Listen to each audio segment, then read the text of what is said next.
Bonjour et bienvenue dans cette nouvelle analyse d'une chanson de BTS. On continue toujours la série sur les solos des membres du groupe qui sont sortis en dehors de la discographie officielle de BTS. Des chansons qui sont soit en solo, soit parfois accompagnées d'autres artistes, comme c'est le cas aujourd'hui puisqu'il s'agit d'une chanson de l'artiste sud-coréenne IU, en featuring avec Suga qui a également produit le morceau. La chanson est sortie le 6 mai 2020 et à propos de celle-ci, IU a déclaré « La chanson que je vais sortir est une chanson sur le triste désir qui découle du retour au même endroit, de l'incapacité à avancer et de continuer à se perdre dans ses pensées. La raison pour laquelle la chanson s'appelle 8 depuis le début est parce que je voulais mettre en avant mon état d'esprit en tant que jeune femme de 28 ans, comme je l'ai fait pour mes albums 23 ou Palette, j'essaye parfois de refléter mon âge dans mes chansons. Alors je voulais faire la même chose cette fois-ci. Suga de BTS et moi avons le même âge, et c'est pourquoi nous avons travaillé ensemble sur la chanson. D'ailleurs, concernant le titre de la chanson, il est à noter qu'en coréen, il a deux significations. La première est la prononciation du chiffre 8, et la deuxième est un son qu'on émet lorsqu'on ressent un inconfort ou une frustration face à quelque chose. Ce qui correspond également au message que souhaite faire passer IU.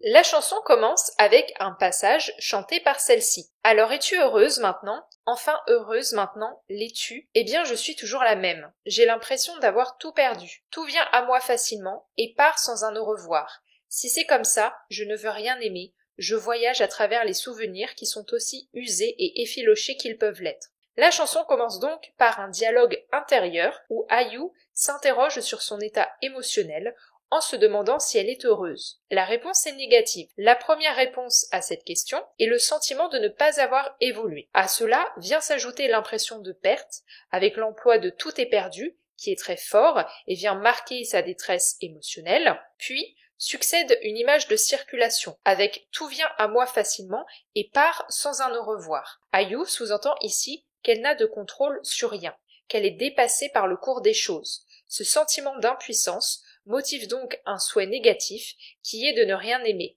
Elle exprime également ici l'idée que s'attacher aux choses et aux gens la fait souffrir car elle n'a pas les moyens de les garder dans sa vie. La solution qui apparaît dans ce passage est de se réfugier dans la mélancolie et les souvenirs. D'ailleurs, concernant la dernière phrase, quand elle parle des souvenirs, elle dit qu'ils sont aussi usés et effilochés qu'ils peuvent l'être. Il s'agit d'un jeu de mots avec la langue coréenne. La version abrégée du terme effiloché en coréen peut être décomposée en deux mots, qui signifient le soleil et se coucher, ce qui fait un lien direct avec le passage suivant, dont la première phrase commence par le soleil orange, faisant référence au moment où le soleil se couche.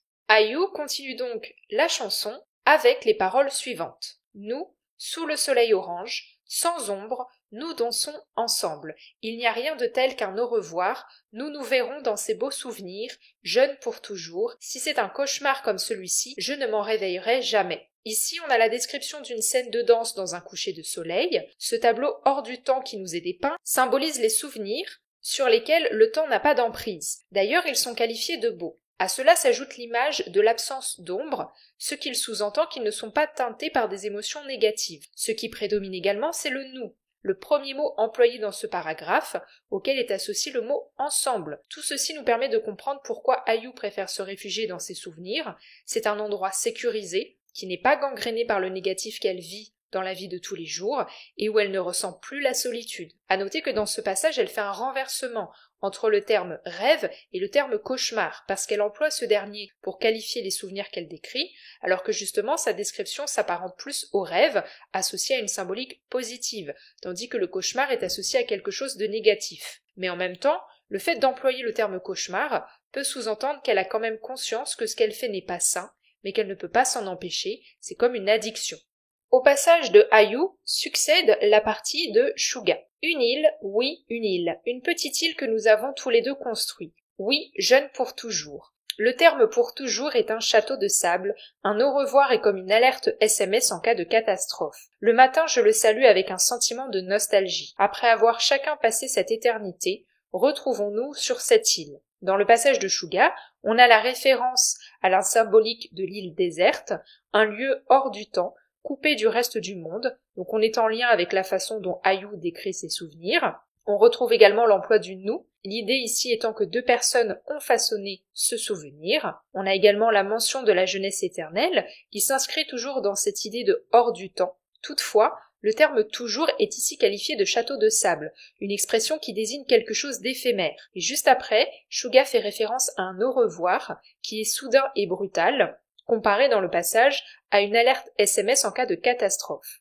En fait, il faut remettre la chanson dans son contexte. Comme je l'ai dit en introduction, elle est sortie en 2020. Or, quelques mois plus tôt, en 2019, il y a eu 2 décès d'artistes sud-coréens, Sulli et Go Hara, qui étaient toutes deux des proches de IU, et quelques années plus tôt, en 2017, il y a également eu celui de Jonghyun, un ami proche de IU également. En ayant ces informations en tête, la chanson est également à comprendre comme une expression du deuil de IU, puisque plusieurs personnes de son entourage ont disparu à un jeune âge et de façon soudaine, ce qui explique la mélancolie et la nostalgie exprimées depuis le début de la chanson, ses souvenirs étant le seul moment où elle peut passer du temps avec ses amis disparus, et ça explique aussi la volonté de ne plus aimer, en tout cas la peur d'aimer, qu'elle mentionnait dans son premier couplet, parce que la disparition de la personne aimée est vécue comme un traumatisme. Ainsi, le couplet de Shuga est à comprendre sous ce prisme. L'alerte SMS dont il parle peut également faire référence au fait d'apprendre les décès via les médias, puisque les amis de IU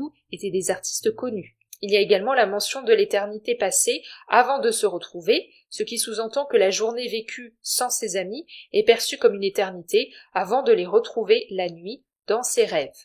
Contrairement aux éphémères mots de réconfort, ce n'est pas facile d'oublier juste un morceau de mémoire de la taille d'une main. Même si le temps passe, je continue d'être là où ça me tient. Suite au passage de Shuga, IU continue d'exprimer sa douleur. Elle oppose dans ce passage le caractère éphémère des mots réconfortants qu'elle a vécus pendant son deuil à la longévité de ses souvenirs. Elle insiste également sur son incapacité à avancer dans la vie. On a cette image d'être retenu sur place par les souvenirs, et cela fait écho à ce qu'elle dit en début de chanson quand elle dit qu'elle n'a pas changé. Nous nous calons la tête l'un contre l'autre et partageons des histoires qui ne sont pas tristes. Il n'y a rien de tel qu'une fin bleue. Je te verrai toujours dans ces souvenirs.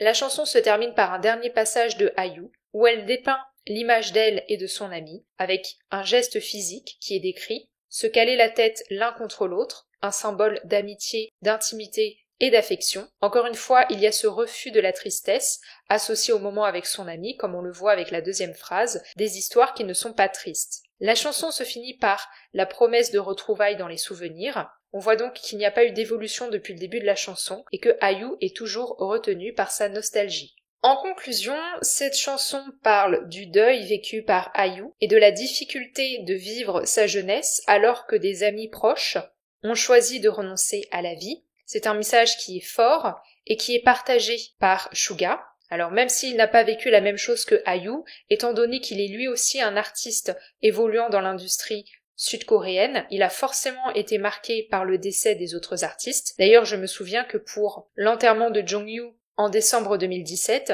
BTS avait assisté aux funérailles.